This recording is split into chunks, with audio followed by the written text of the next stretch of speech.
what I mean is it may be savable to many of the video formats, but it may not be playback. You may not be able to play it back if it has that odd dimension. So one thing I would do at this point is perhaps scale it or change it a little bit. Either crop it some more to make sure it, finds that place where you need to crop it. That's a tricky one. So what I would recommend is perhaps just resample it just by 1 pixel or 2. What's that? 579. I'm going to make that a 580. What do we have? 568.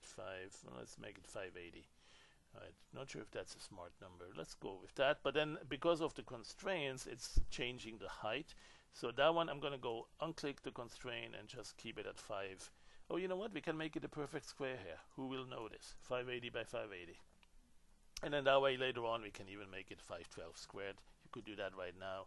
Let's go and store that. So now clear the selection, because we don't need the selection on the entire thing. We will want a selection mask that's moving with it as we select the background. At least frame by frame, that we can do.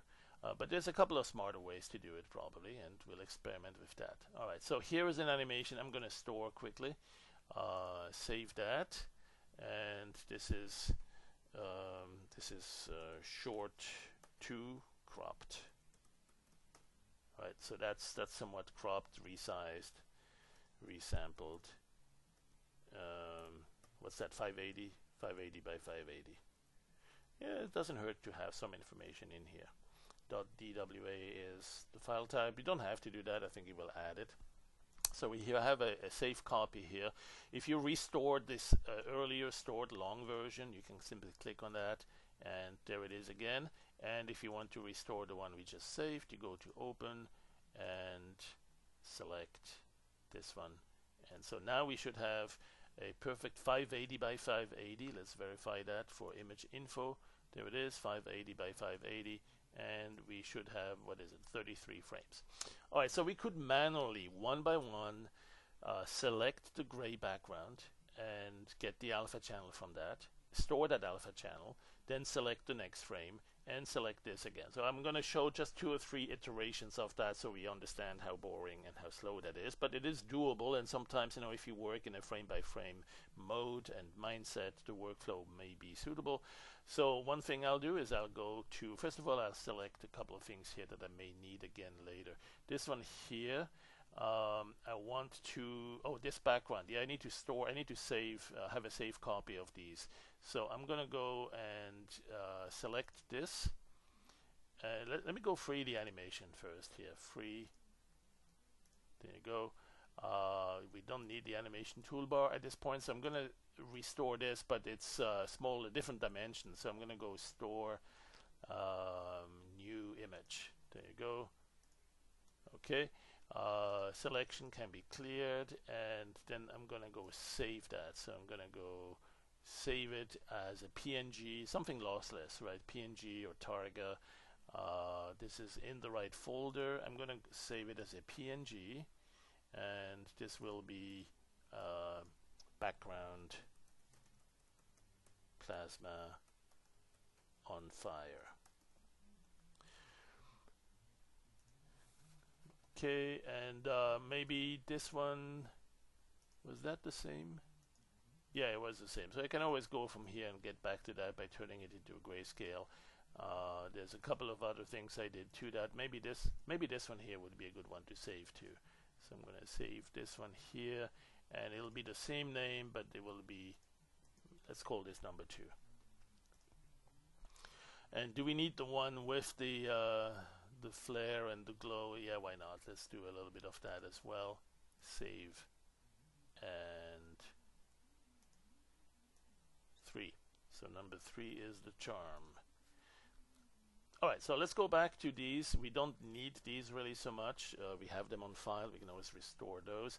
I'm now going to load. I'm going to first of all delete these. I don't need these for a while. In fact, I can click here to delete them all. I'm going to load the animation again. Open, cropped, and so on. Okay, I don't need these long animations anymore and the short one that's full size. I just work with this now. Alright, so what I want to do is go through them quickly, selecting one frame at a time. First frame here, select, and select by color key, boom, and done. Alright, no, not exactly done. We need to invert it. Select, invert selection. Now we're done. Okay, so this we can keep as an image. We can store, and we know it stores the alpha channel too. Right? Again, if we clear this and also clear deselect, when we click here, it only restores the RGB, but we have the option to also restore alpha. So now we have the alpha channel stored with that as well. All right, so we have one image. Let's go clear. Let's go to the next frame. Click here on the next frame and repeat. Right, so let's go, what was it again? See, that's where it's just going to be tedious if we have to do this again and again. But still, for those who are young at heart and at mind, not me, I'm going to go select by slowly here and select color key. Select the key in the color. Let's OK that. Let's go and invert the selection and store that. So now we have two. We have this one and we have this one. Right? If I clear the selection, we can just see the red and the green and the blue, RGB, and then this one. So we have two stored images. Let's go to the next one. This one, selection by color key, select the gray background, OK that, invert the selection, and store it.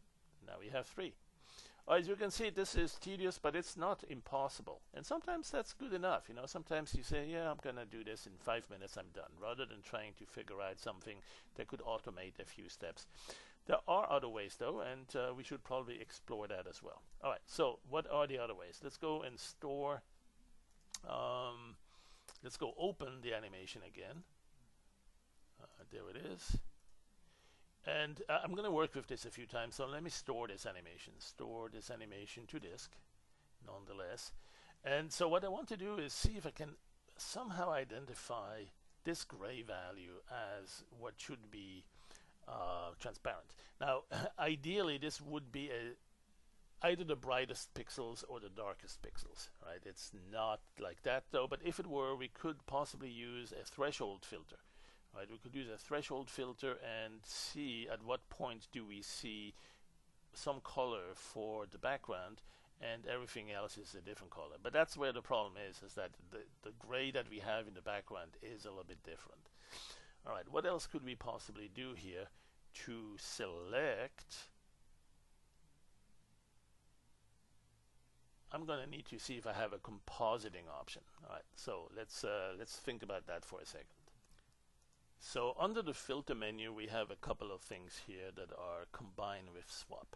Right now, I don't see an option here for the red, green, blue, for the blue screen or something like that. That would have been compositor swap. Ah, there it is.